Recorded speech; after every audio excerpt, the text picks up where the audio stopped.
Goodbye. But in the meantime, right now, of course, with all of this, we have lots of rumors going around. So. Well, my favorite rumor of the week and of the year is that Biden was going to blow out Trump, and that America is so upset with Trump that they were going to just bulldoze. They were going to have the big blue wave, and they were going to increase their lead in the House. They were going to take the Senate. They were going to take the presidency, and they were going to do this, not just do it, but do it with big margins.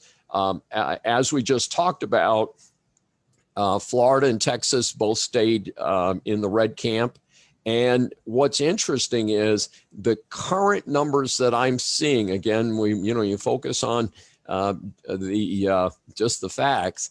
Is that the Republicans may actually pick up some seats in the House. They won't get a majority, but they may actually pick up some seats in the House. Currently, official total is 47-47. And with one Republican flipped and another Republican flipped, but a Democrat flipped. So they're pretty much dead even. But the races that are not called as we record this show this morning indicate that they will probably have a 52-48 majority in favor of the Republicans. Now, the reason that is so significant is even if Biden squeaks out a victory, he won't be able to implement the far left agenda because the Senate will be front and center in front of it. And so you can't get any of those things done without going through Mitch McConnell, who, by the way, was one of the several senators who were targeted by the left. And Mitch McConnell won going away. There were other races, including one in Minnesota that was won by the Republican who had been targeted, and another race, I think, in Iowa. So one of the things that I think is very interesting is one of the random factors out there is a little guy named Michael Bloomberg. And Michael is one of several people that I call .com millionaires. They meandered into some weird deal and they made good on it. And I don't criticize anybody for doing that. And it includes a cabal of Bill Gates and the Google people and so forth. And these folks have hit it right. And again, I never envy anybody else's success. I'm happy to be successful in America, and I don't envy their extreme success.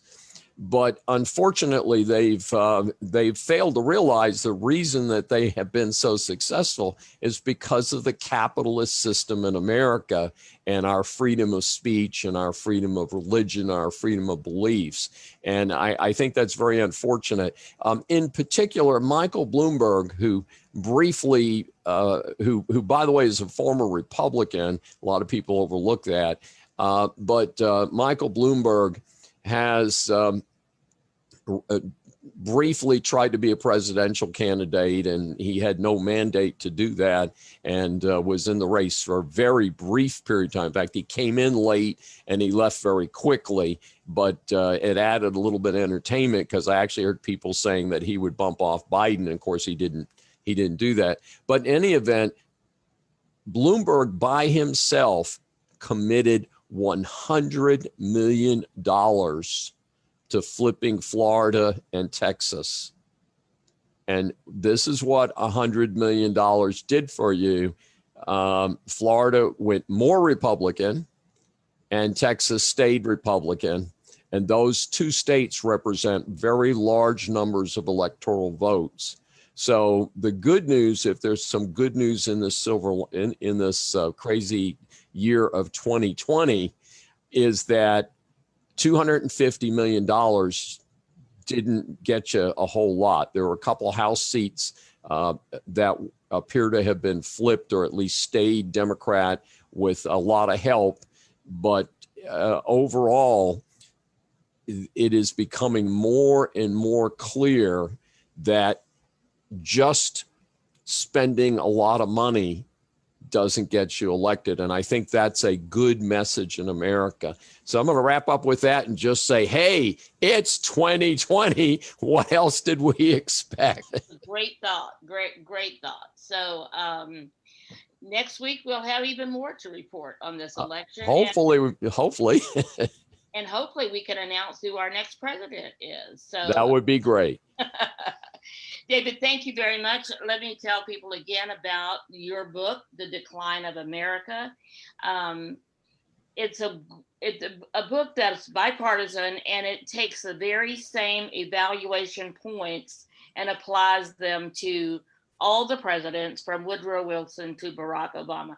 Very interesting to see what some of the other, and honestly, it's comforting to me to realize, if living in today, you somehow start feeling like, what, we've lost our country, we've lost democracy, we've lost all this.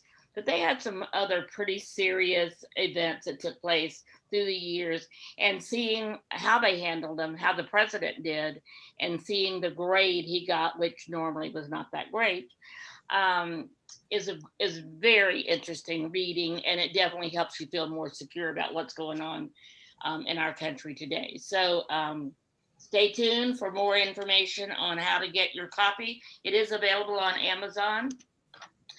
And so we will be talking more about some opportunities to get it for 99 cents on the weekend after Thanksgiving. Thank you all for joining us today.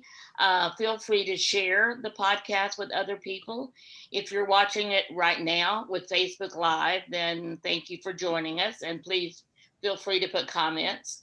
If you're watching it later on Facebook, or if you're watching it on one of the other podcast platforms, iTunes, and then iHeartRadio, some of the others, then we'd love to have you subscribe and make comments as well there. So thank you for joining us.